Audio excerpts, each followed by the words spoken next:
ओम नमो भगवते वासुदेवाय। ओम नमो भगवते वासुदेवाय। ओम नमो भगवते वासुदेवाय।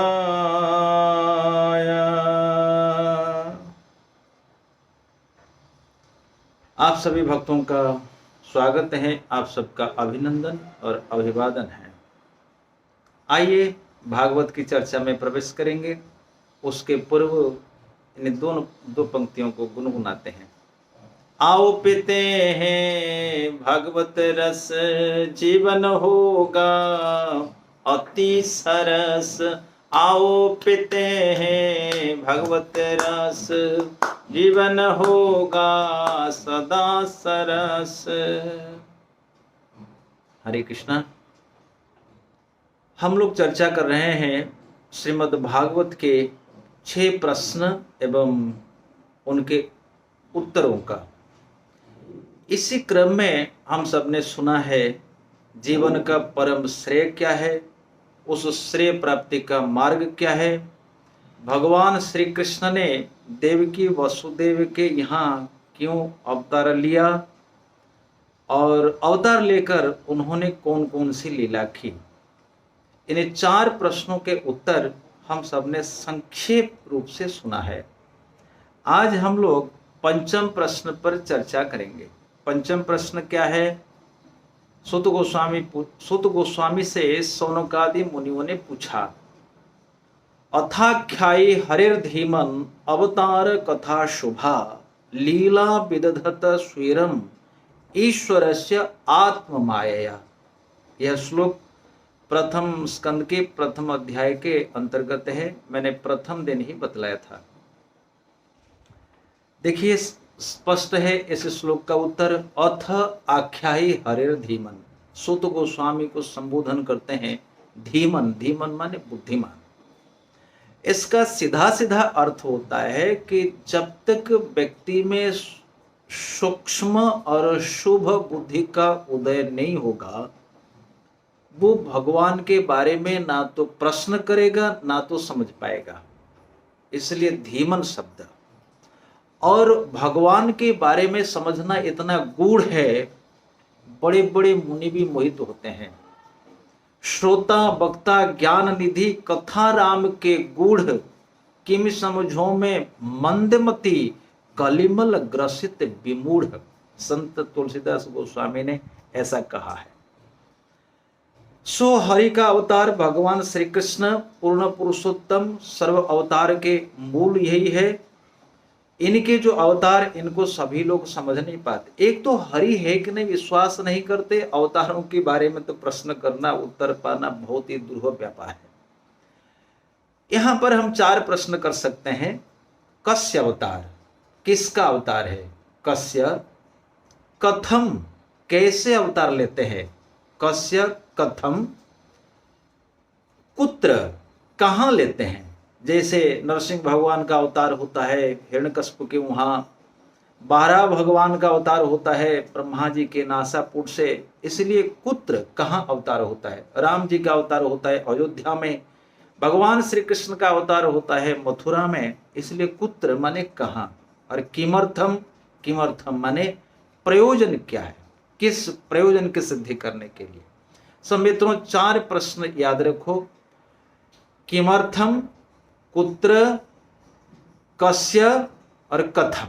ये संस्कृत में, अर्थात क्यों, कैसे, कहां और किसका।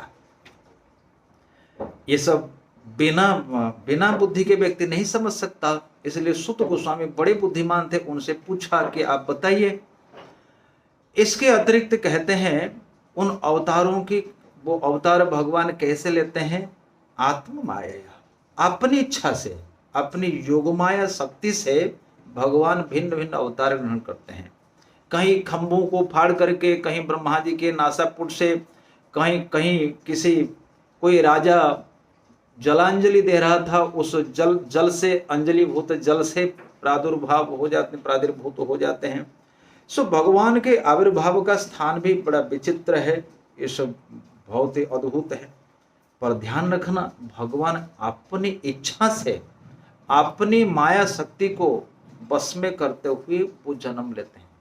जैसे हमारा जन्म होता है कर्म के अंतर्गत, ये प्रकृति के तीनों गुणों के अधीन होकर हम लोग जन्म लेते हैं, दुख भोग करते हैं, ऐसा भगवान का नहीं है। एक मोटा उदाहरण से समझा जा सकता है। जैसे जेल में कैदी जाते हैं उनके कर्मों के कारण दुख भोगने के लिए, पर वो कारागार पे, वो जेल पे जब कारारक्षक जेलर जाता है, वो उस बंधन से बंधा होकर नहीं जाता, वो तो खुशी खुशी जाता है, अपनी इच्छा से जाता है और अपनी इच्छा से आ जाता है। तो भगवान का आना यहाँ धरती पर मानो जेल के जैसे जेल का रक्षक आना, और हमारा इसी धराधाम में आना जैसे मान लो कैदी आना। सो मित्रों, भगवान के विभिन्न अवतार है, पर इनकी कथा हम क्यों सुनेंगे? अथाख्यायी हरे धीमन अवतार कथा शुभ, ये कथाओं को शुभ कहा गया।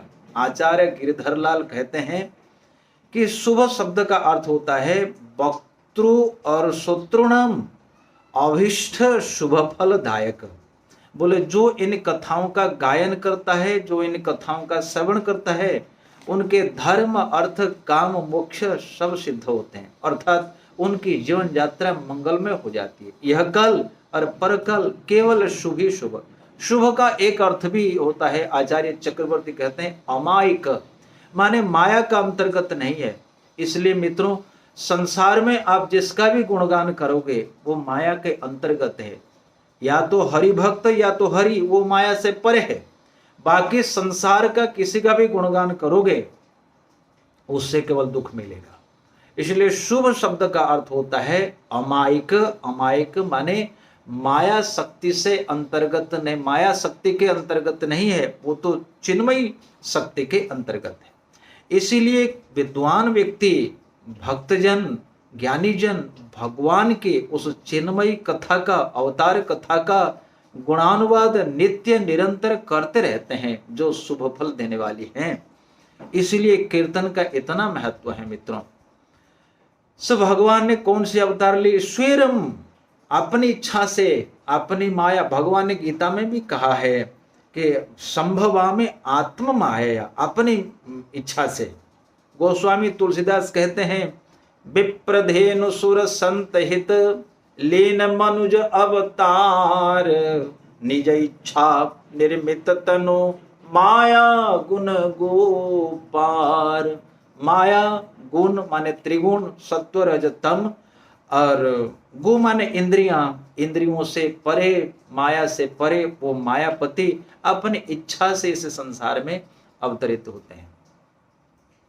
विद्वानों ने इनके अवतारों को मुख्य 6 भाग में विभाजित किया है।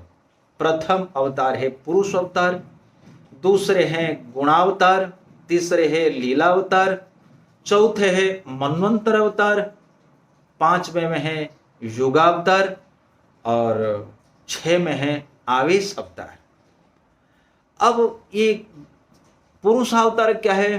पुरुष अवतार माने भगवान शंकरषण के अंश कारण उदक साई विष्णु, जो समष्टि प्रकृति के अंतर्यामी है, उनको पुरुष अवतार कहते हैं, अर्थात कारण उदक साई विष्णु। दूसरे हुए गर्भोदक साई विष्णु, यानी अर्थात जो समष्टि ब्रह्मा, एक ब्रह्मांड बनता है, प्रत्येक ब्रह्मांड के जो अंतर्यामी। देखो, कारण उदक साई विष्णु समस्त प्रकृति के अंतर्यामी, और गर्भोदक साई विष्णु एक ब्रह्मांड के अंतर्यामी, और क्षीरोदक साई विष्णु एक जीवात्मा के, एक प्राणी के अंतर्यामी है। इनको कहते हैं कारणोदक साई विष्णु, गर्भोदक साई विष्णु और क्षीरोदक साई विष्णु। ये हुए पुरुष अवतार। गुणावतार सत्वगुण से विष्णु, रजोगुण से ब्रह्मा और तमोगुण से भगवान शंकर। सृष्टि पालन के लिए ब्रह्मा जी, सृष्टि के सर्जन के लिए भगवान विष्णु, और सृष्टि संहार के लिए भगवान शंकर। ये भगवान के अवतार हैं। लीलावतार, लीलावतार क्या है? भगवान विविध समय में, विविध युग में भिन्न भिन्न लीला करने के लिए अवतरित होते हैं। इनके विशेष हम कहेंगे।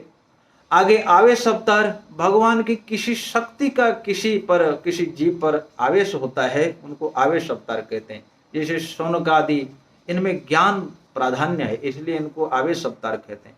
पृथु में पालन करने की शक्ति है। नारद भक्ति प्रधान है, इनको आवेश अवतार माना जाता है। आगे चल के युगावतार, प्रत्येक युग में भगवान का अवतार होता है, यज्ञ आदि के रूप में, भागवत में विस्तार भाव से वर्णित है। और एक हो गए युगावतार, मनवंतर अवतार, जैसे ब्रह्मा जी के एक दिन में, एक कल्प में 14 मनु आते हैं जाते हैं, और प्रत्येक मनु के समय भगवान का एक एक विशेष अवतार होता है। मित्रों, यदि हम इन सब का नाम लेते रहेंगे तो कथा बहुत लंबी हो जाएगी। तो संक्षेप में हम कुछ लीला अवतारों का नाम वर्णन करते हैं। श्रीमद् भागवत के प्रथम स्कंद के 3 अध्याय में भगवान के 22 अवतारों का वर्णन है।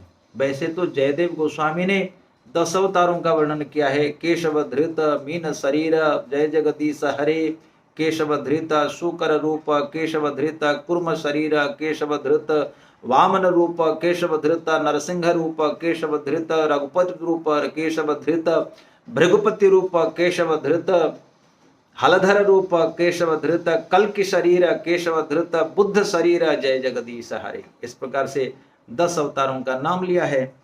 भागवत में 24 अवतारों का वर्णन आया है। भागवत के वर्णन के अनुसार कुमार, शुकर, नारद, नरनारायण, कपिलो, दत्तात्रेय, यज्ञ, ऋषभ, पृथु, मत्स्य, कुर्मावतार, धन्वंतरी, मोहिनी, नरसिंह, वामन, परशुराम, व्यास, राम, बलराम, कृष्ण, बुद्ध और कल्कि, और 2 अवतार है हंस तथा हयग्रीव। इस प्रकार से भगवान के 24 अवतारों का वर्णन श्रीमद् भागवत के अंतर्गत आते हैं। मित्रों, ये सब अवतार कोई कोई आवेश अवतार है, कोई कोई स्वांश है। जैसे उदाहरण के रूप में सनक सनातन, वैसे भगवान के अवतार तो सब समान है, पर थोड़ा सा विचार करके देखे, शक्ति का प्राकट्यिक दृष्टि से देखे, सनक सनातन में जितने शक्ति का प्राकट नहीं हुआ है, मोहिनी अवतार में अधिक शक्ति का प्राकट्य हुआ है।